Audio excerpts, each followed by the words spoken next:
না দেশ বাঁচাতে হবে। দেশটা বাঁচবে না আগামী দিনে। আরএসএস এর জন্ম হয়েছিল 1925 সালে। রতুয়ায় কত আরএসএস আছে আমি জানি না, কিন্তু আমাদের বিভিন্ন এলাকায় আমরা দেখতে পাই, আপনারাও বলে দেখতে পান, যারা খাকি হাফ প্যান্ট, সাদা জামা, মাথায় কালো টুপি, হয়তো আরএসএস এর প্যারেড দেখতে পান। এসব এলাকায় হয়, এখানে হয় না। কিন্তু আপনি ওল্ড মালদায় যান, ইংরেজ বাজারে যান, মানিক চকে যান, আপনি বামনগোলা, হবিবপুর, গাজলে যান, আরএসএস এর শাখা বাড়ছে। বামফ্রন্ট আমলে বাড়েনি, এখন বাড়ছে। তারা খাকি হাফ প্যান্ট পরে, পায়ে বুট জুতো পরে, মাথায় কালো টুপি, হাতে বড় বড় লাঠি, এই হচ্ছে রাষ্ট্রীয় স্বয়ংসেবক সংঘ।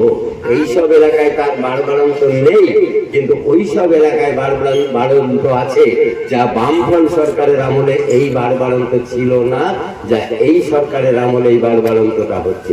গোটা রাজ্য জুড়ে হচ্ছে, গোটা রাজ্য জুড়ে বাড়বাড়ন্ত হচ্ছে।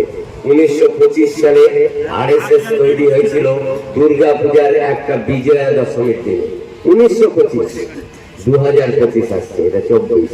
এই 100 বছরের যে আরএসএস, সেই আরএসএস এর পরিকল্পনা 2025 সালে ভারত রাষ্ট্রকে অন্যভাবে পরিচালিত করা।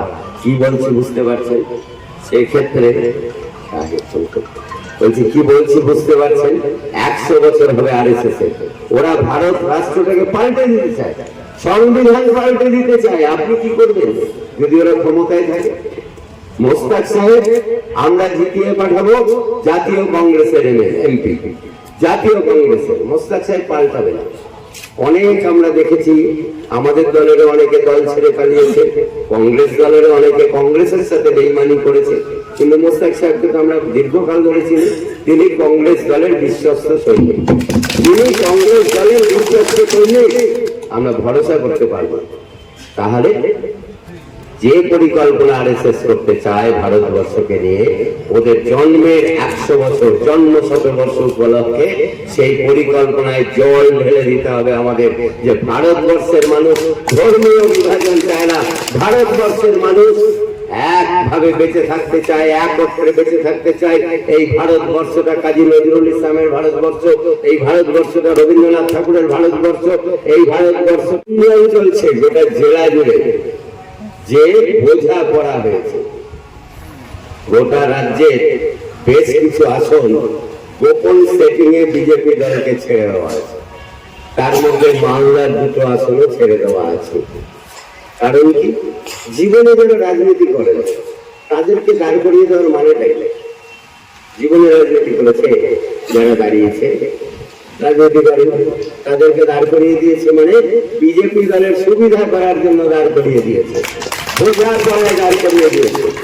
এটা যত বেশি মানুষকে আমরা বোঝাতে পারবো যে দেখুন তাকিয়ে কে দাঁড়িয়েছে, রাজনীতির র বোঝে না, সে এসে দাঁড়িয়ে গেল। জনগণের সেবায় কোনোদিনও কাজ করেনি, কোনোদিনও কাজ করেনি।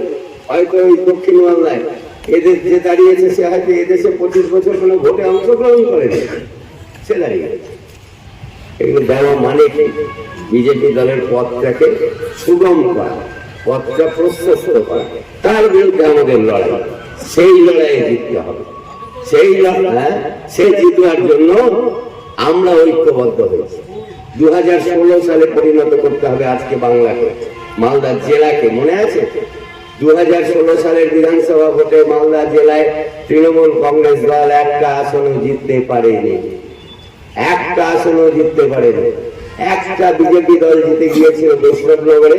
আজকে সন্ধ্যাবেলা আমরা গিয়ে সেখানে বসবো, কোন সম্ভাবনা থাকবে না বিজেপি দলের জেতার। ওই একটা আসন জিতেছিল বৈষ্ণবনগরে, বাকি গোটা মালদায় বাম কংগ্রেস জিতেছিল। তৃণমূল শূন্য মালদা জেলা হয়েছিল। এবারেও তাই করতে হবে, বিজেপি শূন্য, তৃণমূল শূন্য মালদা জেলা।